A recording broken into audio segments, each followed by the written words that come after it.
бастамасы бұрын өткен сабағымызды қайталап алайық, иә балалар. Өткен тақырыптарымыз қандай тақырып өттік? Өткен сабақта қандай тақырыптарды өттік? Кім айтады? Манометрлер тақырыбын өттік, иә? Сорғылар. Ендеше сол манометрлер тақырыбын біз қайталап алайық, балалар. Мен қазір сендерге сұрақтар қоямын. Сұрақтарға жауап жасаймыз. Жауап айтамыз, иә? Сол жауаптар арқылы мен сендерді бағалаймын қазір. Үй тапсырмасына жоқ. Бірінші сұрағымыз: сұйыққа немесе газға түсірілген қысым осы сұйықтың немесе газдың әрбір нүктесіне өзгеріссіз беріледі дейді. Қол көтеріп жауап береміз. Бұл кімнің қағидасы екен? Кім айтады? Қол көтеріп бірінші топ екен. Жансая айта ғой. Паскаль қағидасы, иә? Дұрыс па? Дұрыс екен. Екінші сұрақ: мақтаны, қағазды, ағаш жаңқаларды, тағы басқа заттарды престеу үшін қолданылатын машиналар қандай машиналар еді? Так, рахат айта қойған. Гидравликалық машиналар. Гидравликалық машиналар. Жарайсың, рахат. Одан кейінгі сұрақ: газдың ыдыс қабырғасына түсіретін қысым газы неден пайда болады? Молекулалардың соқтығысуынан пайда болады, иә? Одан кейін газдың көлемін кішірейтсе оның қысымы не істейді? Артады. Көлемін кішірейтсе қысымы артады, ал егер де көлемін ұлғайтса қысымы азаяды. Қол көтеріп жауап береміз, балалар. Қысымы азаяды, иә? Жер бетіне және онда барлық денелерге не түсіреді? Қандай күш түсіреді? Қандай қысым? Қол көтеріп жауап береміз, қан? Білмейміз ба не? Жер бетіне. Рахат, қан? Ауылдық күші. Қандай? Мадина, қан? Атмосфералық қысым түседі. Жарайсың, Мадина. Атмосфера қабаттарын атайық, шыққаны. Қандай атмосфера қабаттары бар? Кім атайды? Қол көтеріп жауап береміз, балалар. Қол көтеріп. Қан балтыр айта ғой. Тропосфера, термосфера, мезосфера, стратосфера. Жарайсың, балалар. Дұрыс екен жауабы? Атмосфералық қысымды өлшеуге арналған құрал дейді. Кім айтады? Атмосфералық қысымды немен өлшейміз біз? Ердосқан айта ғой. Барометр. Барометр құрал. Дұрыс па? Дұрыс екен, иә? Қысым айырымын өлшеуге арналған аспап не дейміз қан? Қол көтеріп жауап береміз. Екінші топтан кім айтады газ? Ақан қан? Манометр. Жарайсың, ақан. Атмосфералық қысымның әрекетіне негізделген құрылғылардың біріне не жатады? Атмосфералық қысымның. Қол көтеріп жауап берейікші қан. Нелер ол? Қол көтеріп жауап береміз. Нелер?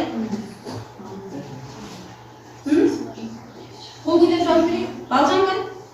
Оларға сорғылар. Сорғылар жатады, иә? Қалыпты атмосфералық қысым қаншай? Неше болады? Қалыпты атмосфералық қысым. Жазира қан айта ғой. 760 миллиметр Сынап бағанына тең болады, иә? Қалыпты атмосфералық қысым. Жарайсыңдар.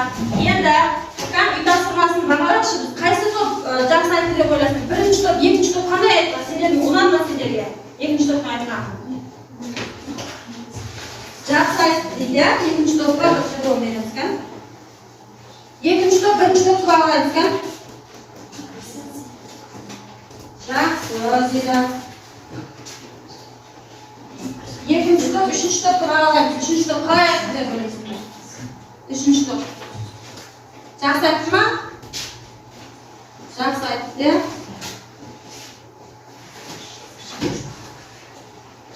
Енді үй тапсырмасын жақсы оқытылады. Енді балалар формулаларды ескертейікші, өткен формулалар тақтаға шыққан кім көрсетіп айтады мына жерде қандай формулалар бар? Кім айтады, Балжан? Біреуін айтамыз, біреулер. Мынау не формуласы? Бұл ауылдық күшінің формуласы. F ол күш, mg, m болмаса, ал g ол үйдерсіз күш. Еркін сөздері, ол тұрақты шама. Ол тұрақты шама ол тұсыналан сен актив. Жарайсың, Балжан. Одан кейін формула. Не формуласын ал? Кім айтады? Орнымыздан тұрып жауап береді. Қысым, өлшем бірлігіне, орнымызда тұрамыз. Қысым өлшем бірлігі. S ұзындығы. Жоқ, S ұзындықта Yok. Alanı. Efese. Өлшем бірлігі не болады Ньютон. қысымның? Паскаль. Ньютон ненің өлшем бірлігі? Ауырлық. Күштің өлшем бірлігі, иә? Қысымның өлшем бірлігі Паскаль. Отыра ғой, жарайды мынақа.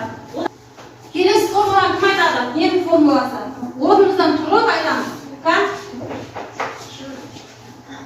Ро тең М бөлген Б. Бұл ненің формуласы? Тығыздың формуласы. Килограмм бөлген метр. Өлшем бірлігі килограмм бөлген метр куб. Одан кейін формуласы міне. Ең формуласы қол көтеріп жауап береміз. Жауап айтар ғой. Сұйықтар мен газдардағы табу қысымы аға. F тең Ро G H. Қоте. Роге бұл. Ро тығыздық H. Биіктігі G. Жарайсыңдар, балалар. Формулаларды еске түсіріп алды. Олай болса, балалар, бүгін біз жаңа тақырыбымызды бастаймыз. Біздің жаңа тақырыбымыздың мақсаты бүгін кері итеруші күшті анықтау, және оны сұйыққа батырған дененің көлеміне тәуелділігін зерттеу, сұйықтар мен газдардағы кері итеруші күштің табиғатын түсіндіру, және Архимед күшіне есептер шығару, балалар. Енді мен сендерге сұрақ қояйын. Егер де біз, балалар, допты, мысалы, бір допты алып, судың бетіне басып тұрсақ, басып тұрып жіберіп не істейді? Доп қайтып шығып кетеді, балалар. Немесе, мысалға, ит алайық, ит суда адамды сүйрей алады, суда. Ал жерде оған оның күші жетпейді, балалар. Міне, бүгінгі біздің тақырыбымыз сұйықтыққа Архимед күші немесе кері итеруші күш. Кері итеруші күш дегеніміз сұйықтыққа батырылған денені кері итеруші күш.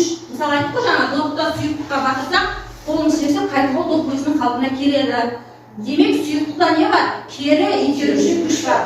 Сұйықтыққа батырылған денені біз кері итеруші күш. Сұйықтыққа батырылған денені кері итеруші күш ол Архимед күші деп аталады, балалар. Бүгінгі біздің тақырыбымыз осы. Енді оқулықты ашамыз. Архимед күші деген тақырыпты ашып, кері итеруші күш, Архимед күші тақырыпты ашамыз да ережені жазып аламыз. Енді қараңдар, Архимед күшінің формуласы мына. Архимед күші сұйықтықтың тығыздығына байланысты болады, және сұйықтың тығыздығы F тең Ро G V. Сұйықтың тығыздығы ол G ертең сөйлеу. Енді V дегеніміз сол сұйықтыққа батырылған дененің көлемі, балалар. Ережесін жазғаш. Кітапты ашып, конспект дәптерді ашамыз. Бүгінгі числоны жазамыз. Ережені жазып аламыз, балалар.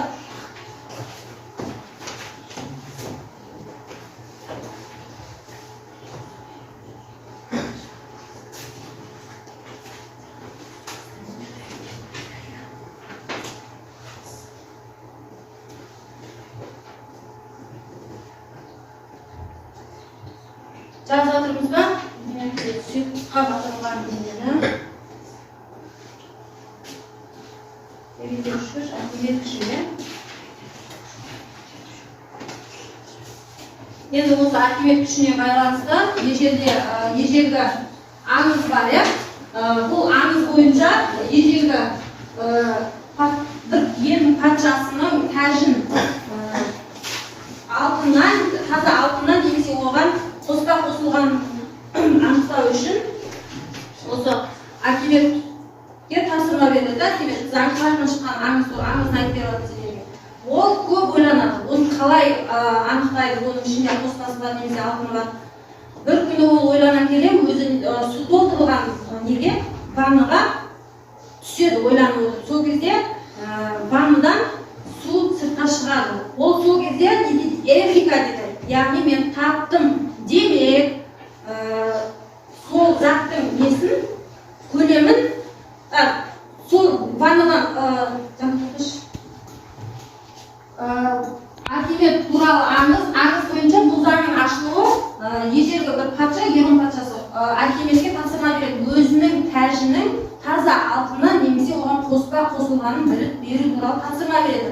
Архимед бұл туралы көп ойланады. Қалай тапсам екен, қалай бұл ішінде қоспаларын қалай анықтауға болады деген сияқты.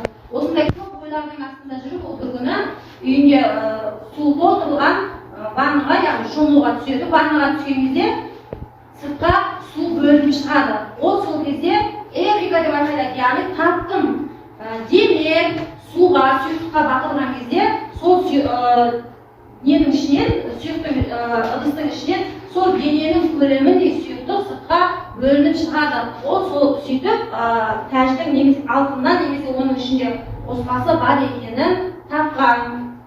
Енді балалар, бүгінгі тақырып болса, енді осы тақырыпқа байланысты біз есеп шығарамыз балалар. Қазір сендерге есеп беремін, 3 топқа. Есеп шығарамыз. Дәптерімізді, есеп дәптерімізді ашамыз балалар. Жазып, есепті шығарамыз. Тақтаға шығатын бар ма есепті? Кім шығарады? Есепті бірінші көріп алайық. Оқып алыңдар. Бүгінгі тақырып түсініп тұрғанымызда формуласы тақтада тұр, я архимед күшінің F тең Ж G V. Бірінші есепке кім шығады? Жантая бере алады. Есепті шығарамыз, қалғандарымыз. Бергені шешіп бөледі.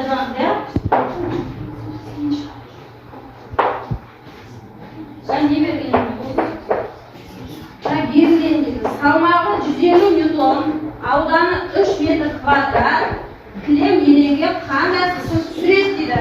Мен бұл қысым тауы өткізді.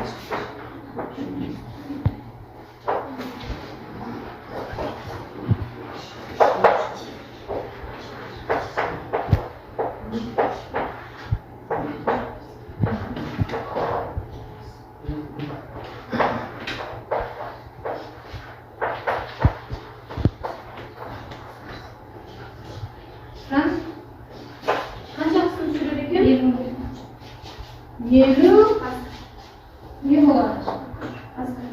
Паскаль қысым түсіреді дейді. Отыра қойды. Бірінші топ шығарамыз ба ке? Екінші есебі.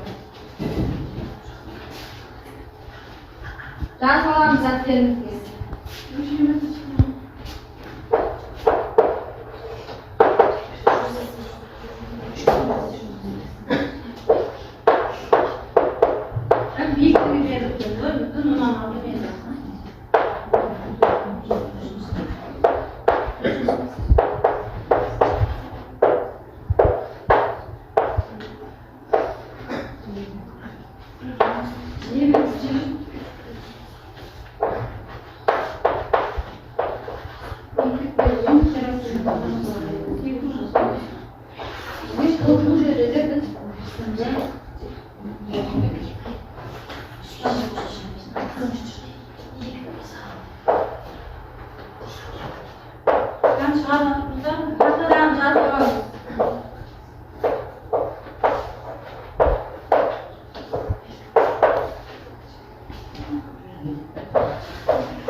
Üçüncü top, yedi kitaptan kim çıkardı?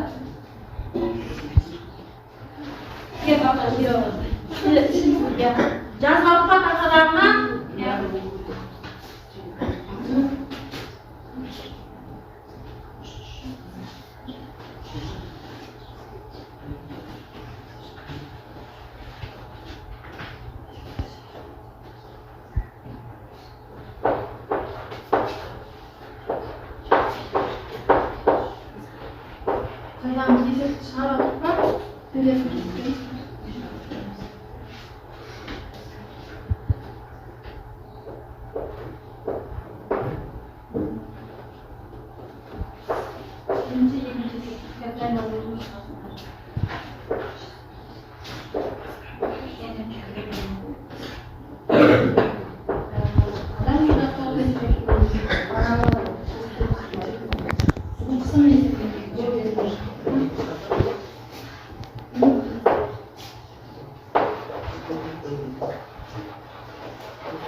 негізі не бар? Өлшемдерден тұрақты бағдар.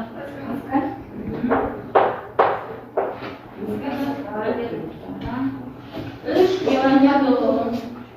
Алу керек ауданға. С даже.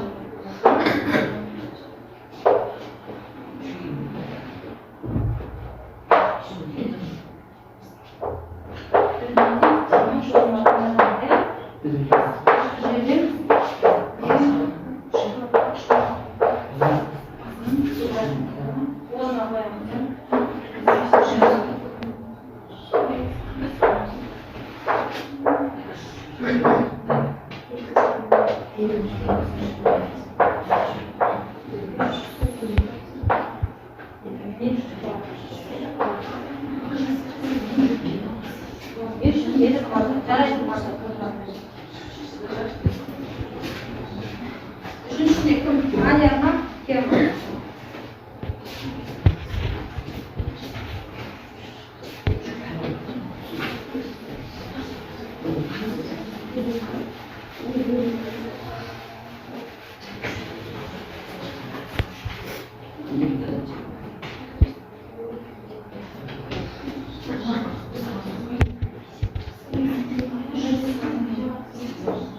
Buna bir dokuz ile bizimkiler başlıktan şöyle atıyorum.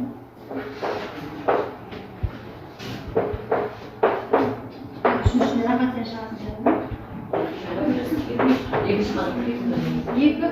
İyi çıktı mı? Bu üçü çıkartmıyor.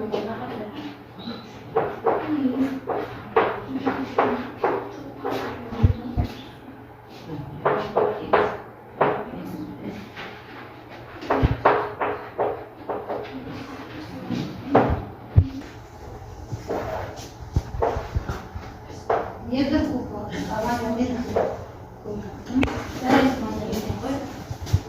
Ya bağlar olay olsa bugün sabahımızda ortalığa gelir. Bugün sabah seneye sınıfta oldu mu? Bugün takır. Antimet kuşu. Demek yani antimet kuşu degeniz bugün. Biz yeni bildik. İsim alışama. Antimet kuşu ölçeklerine yengen Newton ya. Kuşun ölçeklerine Newton. Belgilerini kayıt belgeleyemiz. Evet. Formulası ödül çıkarır. O cip var. Енді балалар, Архимед күші неге тәуелді емес. Архимед күші дененің көлемі мен сүйектің тығыздығына тәуелді болады екен. Ол дененің формасы дененің тығыздығына тәуелді емес, тек сүйектің тығыздығы мен дененің көлеміне тәуелді болады екен балалар. Бүгінгі сабақ түсінікті болды ғой, иә? Қызықты болды ғой, иә? Олай болса, үйге тапсырманы аламыз балалар. Бүгінгі үйге тапсырма Архимед күшін жақсылап оқимыз және 4-6 жаттығуда 4 есебін шығарып келеміз үйге балалар. Түсінікті ма? Белгілеп аламыз, күнделікті ашып, үй тапсырмасын жазып аламыз балалар. Жазып алып қояйық? Балалар, онда бүгін санамыз қорытындылап, үйге тапсырманы жазып алар болсақ, енді не істейміз? Қолымыздағы жетондарды санап, бағалап шыққан. Неше жетон болды бірінші топта? Жарайсыңдар балалар. Жақсы. Екінші топ қанша жетон болды? Екінші топта 8 жетон. Жарайсыңдар, 8 жетон болды. Үшінші топта неше жетон болды? Үшінші топта 7 жетон. Жарайсыңдар балалар. Бүгінгі сабаққа қатысуларың жақсы болды. Ендігі сабаққа жақсылап дайындалып келеміз. Сау болыңдар балалар.